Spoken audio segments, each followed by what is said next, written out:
ताजी पत्ता गोभी ले लो। तभी एक काकी उसके पास आई और कहा, अरे माधव, कल भी तो गोभी ही लाया था। क्या तेरे खेत में इसके अलावा और कुछ नहीं उगता? घर में सब अब गोभी देखकर मुंह बनाने लगे हैं। क्या करूं काकी, खेत में फसल ही यही हुई है। बहुत सस्ती दे रहा हूँ, 2 किलो ले लो। नहीं रे बेटा, मुफ्त में भी देगा तो कोई नहीं खाएगा। कुछ नया लाए तो बता देना। सबको कुछ नया चाहिए, पर नया लाने के लिए पैसे कहाँ से आएंगे? अगर आज ये गोभी नहीं बिकी तो कल का चूल्हा भी नहीं जल पाएगा। माधव वहीं सड़क किनारे बैठ गया। तभी उसका पुराना दोस्त सोमू वहां से गुजरा। क्या हुआ माधव, आज फिर गोभी का ढेर घर ले जा रहा है? हाँ सोमू, कोई भी इसे खरीदने को तैयार नहीं है। सब इन पत्ता गोभी से पक गए हैं। समझ नहीं आता इन पत्ता गोभियों का क्या करूं। भाई तूने शहर में कुछ समय उस दुकान पर काम किया था ना, जहाँ लोग इसी गोभी को बारीक काट कर कुछ सफेद पोटली जैसा बनाते थे। क्या नाम था उसका? मोमोस? हाँ सोमू, वो लोग पत्ता गोभी का ही इस्तेमाल करते थे। सोमू की बात माधव के दिमाग में घर कर गई थी। उस शाम माधव घर लौटा तो उसके मन में एक ही धुन सवार थी। उसने अपनी बची हुई सबसे अच्छी पत्ता गोभी उठाई और उसे बारीक काटना शुरू किया। अगर मैं इन गोभियों को फेंकने के बजाय इनका रूप बदल दूं तो शायद बात बन जाए। मैदा घर में थोड़ा पड़ा ही है। वो रसोई में मसालों के साथ कुछ प्रयोग करने लगा। खुशबू फैलने लगी तो उसका पड़ोसी करीम चाचा अंदर आए। माधव मियाँ, ये कैसी खुशबू आ रही है? आज क्या कोई दावत की तैयारी है? आइए चाचा, दावत तो नहीं पर एक कोशिश कर रहा हूँ। ये देखिए, मैंने इन गोभियों को मसालों के साथ पकाकर इस मैदे की लोई में भर दिया है। अरे ये तो छोटी छोटी सफेद पोटलियां लग रही हैं। इन्हें तेल में तलोगे क्या? नहीं चाचा, इन्हें बस भाप में पकाऊंगा। ये बिना तेल का खाना होगा, जो गांव वालों के लिए बिल्कुल नया होगा। बिना तेल का? क्या लोग खाएंगे? यहाँ तो सबको तला भुना पसंद है। स्वाद अच्छा हुआ तो सब खाएंगे चाचा। बस दुआ कीजिए कि ये भाप में ठीक से पक जाए। कल सुबह गांव के चौराहे पर मैं इसी का ठेला लगाऊंगा। हिम्मत तो बड़ी है तेरी। चल ये पक जाए तो एक मुझे भी चखाना। अगली सुबह सूरज की पहली किरण के साथ ही माधव गांव के चौराहे पर पहुंच गया था।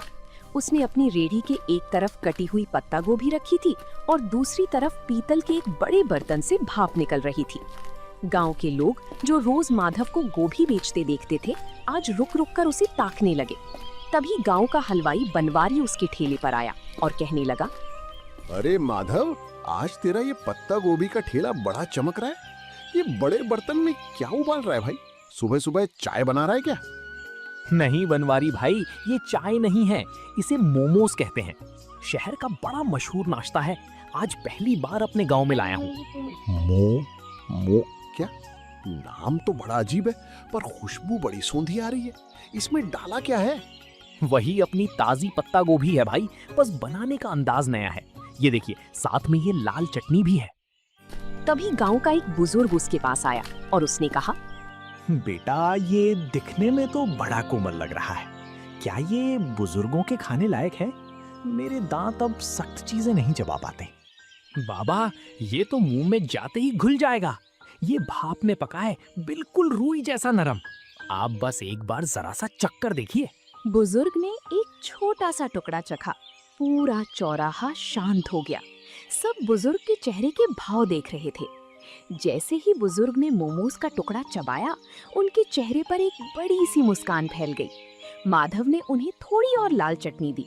देखते ही देखते वहां मौजूद दूसरे लोग भी अपनी बारी का इंतजार करने लगे। वाह माधव, ये तो वाकई कमाल की चीज है। इतना नरम और जायकेदार, और ये लाल चटनी, इसने तो सोई हुई जुबान को जगा दिया। तभी वहां माधव का दोस्त सोमू भी आ जाता है। माधव, मुझे भी एक प्लेट दे भाई। कल तो तू बड़ा परेशान था और आज तूने यहाँ कमाल कर दिया। अब जल्दी जल्दी इसका स्वाद सबको चखा दे, लोग इंतजार कर रहे हैं। हाँ सोमू, सबको दूंगा, पर ध्यान रखना चटनी थोड़ी तीखी है, संभल कर खाना। अरे माधव, तीखा ही तो असली मजा है। शहर में लोग क्या वाकई रोज यही खाते हैं? मुझे तो लगता था वहाँ के लोग बस महंगा खाना जानते हैं। हाँ काका, शहर में तो इसे खाने के लिए लंबी लाइनें लगती हैं। मैंने सोचा जब हमारे खेत में इतनी अच्छी गोभी होती है तो हम गांव वालों को ये स्वाद क्यों ना मिले। भाई माधव, तूने तो मेरी मिठाई की दुकान के सामने रौनक लगा दी। एक प्लेट मेरे लिए भी लगा। देखूं तो सही इस पत्ता गोभी के नए अवतार में ऐसा क्या जादू है। दोपहर होते होते माधव की सारी पत्ता गोभी खत्म हो गई थी, लेकिन सब्जी के रूप में नहीं बल्कि मोमोज के रूप में। माधव ने आज पहली बार अपने हाथ में इतने पैसे देखे थे। उसकी आंखों में खुशी के आंसू थे और मन में एक नया हौसला। उसे समझ आ गया था कि मेहनत और नयापन कभी बेकार नहीं जाता। जिसके बाद अगले कुछ दिनों तक माधव का काम तेजी से चल पड़ा। अब लोग सुबह से ही माधव के आने का इंतजार करने लगे थे। लेकिन जैसे जैसे काम बढ़ा, माधव के पास संसाधनों की कमी होने लगी। उसके पास सिर्फ एक छोटा बर्तन था और अकेले सारा काम करना उसके लिए मुश्किल होता जा रहा था। गोभी काटना, मैदा गूंथना, फिर उसे बेलना और फिर भाप देना, अकेले करते करते हाथ जवाब देने लगे हैं। पर अगर रुक गया तो लोग निराश हो जाएंगे। तभी करीम चाचा उसके पास आते हैं और कहते हैं, क्या बात है माधव मियाँ, काम कैसा चल रहा है? आज चेहरे पर वो चमक नहीं है जो हमेशा रहती है। काफी थके थके से भी लग रहे हो। चाचा, काम तो बहुत है पर हाथ सिर्फ 2 हैं। लोग को मेरे हाथों के मोमोज बहुत पसंद आने हैं और अब वे उसे ज्यादा मात्रा में मांग रहे हैं। और मेरे पास बर्तन इतना छोटा है कि एक बार में सिर्फ 10-12 मोमोज ही बन पाते हैं। अरे ये तो बहुत अच्छी बात है। अगर बरकत हो रही है तो घबराता क्यों है? शहर जा और एक बड़ा स्टीमर लेकर आ। और सुन, सारा काम अकेले क्यों करता है, किसी को साथ लगा ले। पैसे तो आ रहे हैं चाचा, पर क्या ये काम टिकेगा? कहीं लोग 4 दिन बाद ऊब गए तो मेरी सारी कमाई डूब जाएगी। मेहनत कभी नहीं डूबती बेटा। तूने साधारण सी पत्ता गोभी को पहचान दिलाई है। अब खुद को एक बड़ा व्यापारी बनाने की सोच। करीम चाचा की सलाह मानकर माधव ने अगले दिन अपनी रेहड़ी नहीं लगाई। वो पास के बड़े कस्बे के बाजार गया। वहाँ की भीड़ भाड़ देखकर उसे अपने पुराने दिन याद आ गए, जब वो दूसरों की दुकानों पर काम करता था। आज वो अपनी खुद की दुकान के लिए सामान खरीदने आया था। आइए भाई साहब, क्या दिखाऊं? होटल के लिए बर्तन चाहिए या घर के लिए? मुझे मोमोज बनाने वाला सबसे बड़ा 3 मंजिला बर्तन चाहिए। और हाँ, एक ऐसी मशीन भी देना जिससे सब्जियां बहुत बारीक कट सकें। बड़े बर्तन की मांग तो बहुत है। आप कहाँ से आए हैं? शहर में दुकान खोल रहे हैं क्या? नहीं साहब, गांव में मेरा छोटा सा मोमोज बेचने का काम है। वहाँ लोगों को उसका स्वाद बहुत पसंद आ रहा है। ये तो बड़ी अच्छी बात है। ये लीजिए, ये स्टील का सबसे बढ़िया बर्तन है। इसमें एक साथ 50 मोमोज आराम से बन जाएंगे। और ये रही आपकी नई मशीन, इससे आपकी मेहनत आधी हो जाएगी। शुक्रिया। अब गांव लौटकर मुझे सिर्फ खाना नहीं बनाना, बल्कि अपने काम को और बेहतर बनाना है। कल से गांव वालों को मोमोज खाने के लिए इंतजार नहीं करना पड़ेगा। YouTube पर तो कोई भी कुछ भी वीडियो के साथ गांव लौटा तो शाम हो चुकी थी। रास्ते में उसने ढेर सारी पत्ता गोभी खरीदी। उसे पता था कि अब उसका संघर्ष एक नए मुकाम पर पहुंच चुका है। उसने रात भर जागकर नए बर्तनों को साफ किया और अगले दिन की तैयारी की। अगली सुबह जब माधव चौराहे पर पहुंचा तो उसकी रेहड़ी का नजारा बदला हुआ था। 3 मंजिलों वाला ऊंचा स्टील का स्टीमर सूरज की रोशनी में चमक रहा था। गांव वाले ये नया अजूबा देखने के लिए जमा हो गए। माधव के चेहरे पर एक नई चमक थी, क्योंकि अब उसे ग्राहकों को इंतजार नहीं कराना पड़ता था। वाह भाई माधव, ये क्या रॉकेट ले आया आज? ये तो बड़ा आलीशान लग रहा है। रॉकेट नहीं है सोमू भाई, ये 3 मंजिला स्टीमर है। अब एक साथ कई लोग मोमोज खा पाएंगे। कल तक तुम लोग शिकायत करते थे ना कि देर लगती है, लेकिन अब इसकी मदद से नहीं लगेगी। अरे भाई, बर्तन तो बड़ा कर लिया, पर क्या स्वाद वही रहेगा? अक्सर काम बढ़ने पर लोग जायका भूल जाते हैं। बनवारी भाई, जायका तो मेरी मेहनत में है, बर्तन में नहीं। आप बस देखते जाइए। आज मैंने चटनी में एक खास चीज और मिलाई है, खेत का ताजा पुदीना। माधव, सुना है तूने कस्बे से कोई मशीन भी मंगवाई है? क्या अब मशीन से खाना बनाएगा? नहीं काका, मशीन सिर्फ सब्जियां बारीक काटने के लिए है। मेहनत तो अभी भी इन हाथों की ही रहेगी। मशीन से बस मेरा समय बचेगा, ताकि मैं आप सबको गर्मा गर्म खाना खिला सकूं। उस दिन माधव की रेहड़ी पर इतनी भीड़ थी कि गांव का मुख्य रास्ता जाम होने लगा। माधव बड़ी फुर्ती से हाथ चला रहा था। वो पत्ता गोभी की फिलिंग भरता, उन्हें आकार देता और स्टीमर में सजाता। कुछ ही मिनटों में भाप के साथ मोमोज तैयार हो जाते। तभी गांव के पटवारी जी अपनी गाड़ी से वहां रुके। माधव, ये क्या शोर मचा रखा है तुमने? पूरा गांव यहीं जमा हो गया है क्या? प्रणाम पटवारी जी, कुछ नया शुरू किया है। ये पत्ता गोभी के मोमोज हैं। आप भी जरा चक्कर देखिए, फिर बताइएगा कि गांव में ये कैसा लग रहा है। पटवारी जी ने जैसे ही एक निवाला खाया तो उन्होंने कहा, वाकई मैंने शहर में कई जगह के मोमोज खाए हैं, पर तुम्हारी ये पत्ता गोभी की फिलिंग और ये देसी पुदीने वाली चटनी, इसका कोई जवाब नहीं। तुमने तो कमाल कर दिया।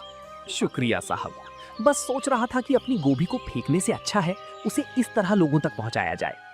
माधव, अगले हफ्ते तहसील के कुछ बड़े अधिकारी गांव आ रहे हैं। क्या तुम उनके लिए भी ऐसा कुछ इंतजाम कर सकते हो?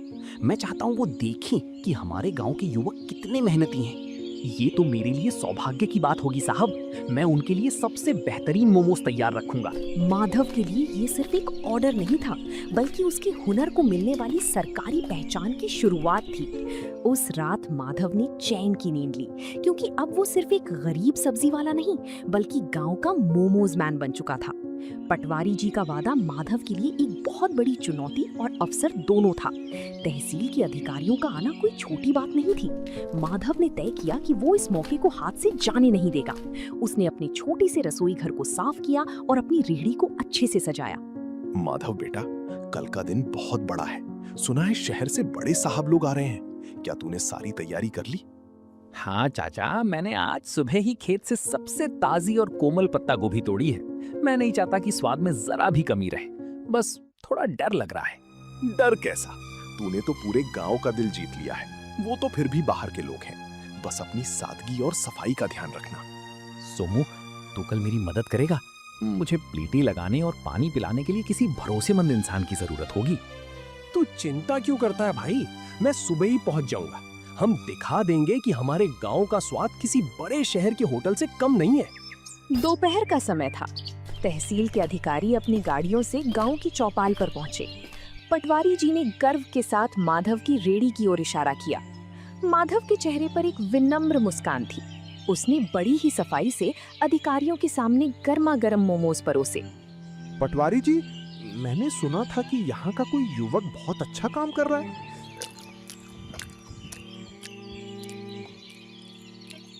अरे ये तो वाकई लाजवाब है। इतना हल्का और इतना शुद्ध स्वाद।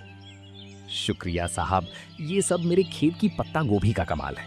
मैंने इसमें कोई बनावटी मसाला नहीं डाला है। हैरानी की बात तो ये है कि गांव के माहौल में तुमने इतनी सफाई और हाइजीन का ध्यान रखा है। तुम्हारा ये तरीका वाकई काबिले तारीफ है। माधव, क्या तुम कभी शहर आकर अपना स्टॉल लगाना चाहोगे? वहां तुम्हें और भी बड़ा बाजार मिल सकता है। साहब, शहर में तो बहुत लोग हैं। मैं चाहता हूँ कि मेरे गांव के लोगों को यहीं पर अच्छी और नई चीजें खाने को मिले। मैं यहीं रहकर अपने काम को बड़ा बनाना चाहता हूँ। बहुत खूब। तुम्हारी ये सोच देखकर अच्छा लगा। हम तुम्हारी मदद करेंगे ताकि तुम एक छोटी सी पक्की दुकान खोल सको। हमें ऐसे ही मेहनती युवाओं की जरूरत है। अधिकारियों ने न केवल पेट भर खाया, बल्कि जाते समय माधव की काफी तारीफ भी की। उस दिन माधव को समझ आया कि सफलता के लिए गांव छोड़ना जरूरी नहीं, बल्कि अपनी जगह रहकर कुछ अलग करना जरूरी है। अधिकारियों की मदद और अपनी मेहनत की कमाई से माधव ने आखिरकार गांव के मुख्य चौराहे पर एक छोटी सी पक्की दुकान किराए पर ले ली। अब उसे धूप और बारिश में रेहड़ी खड़ी करने की चिंता नहीं थी। उसने अपनी दुकान का नाम रखा माधव का देसी जायका। दुकान की दीवारों पर उसने खेत और गांव के सुंदर चित्र बनवाए थे। अरे भाई माधव, अब तो तू सेठ बन गया। इतनी सुंदर दुकान और वो भी गांव के सबसे मुख्य मोड़ पर। अब तो हमें बैठने के लिए कुर्सियां भी मिलेंगी। सेठ नहीं बनवारी भाई, बस आप सबका प्यार है।